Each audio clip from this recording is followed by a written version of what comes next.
Since the book by Aaron Ross, Predictable Revenue, what became easy to measure were the meetings, from meetings to conversion to close one, right? Prior to that time, the meeting set was never the measure. So HubSpot, Salesforce adopted that within their tool. That then became the behavior, and then all commercial acumen got washed out of the market. So that is why the majority of people have no idea what I'm talking about when I speak to commercial oversight and end-to-end service delivery, because they've only ever seen and operated within a broken structure, which comes from the modeling and the downstream repercussions from that book.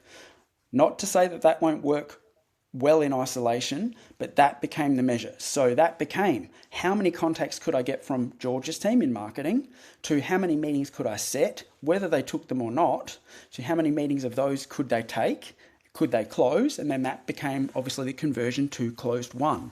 Now, we identified earlier that that model also had massive impacts between the distortedness between what sales and marketing should be. There was no longer that bridge or alignment or closed feedback loop, but there was also no longer that alignment between the demo or the slight presentation and what was needed for serviceability at customer success, which is why those leaders are speaking to reactivation requirements as CS being at the forefront. So hopefully that answers your questions in terms of the model measurements then changing. That all happened from that book. Prior to that, yes, those that have researched, there were slight iterations of Oracle in 2008 in Silicon Valley, but it wasn't until full mass adoption, 2010 when it was happening, Salesforce, 2011 the book came out from Aaron Ross, and then it was mass market adoption that became the thing.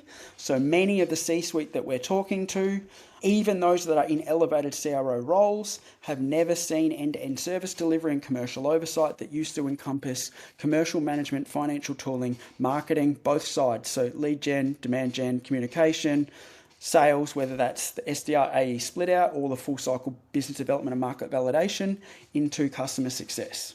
So they can't envision all of those moving pieces and what those loops look like, because they've only ever seen inside of the model that's been enhanced and built on the backbones of Aaron Ross's work.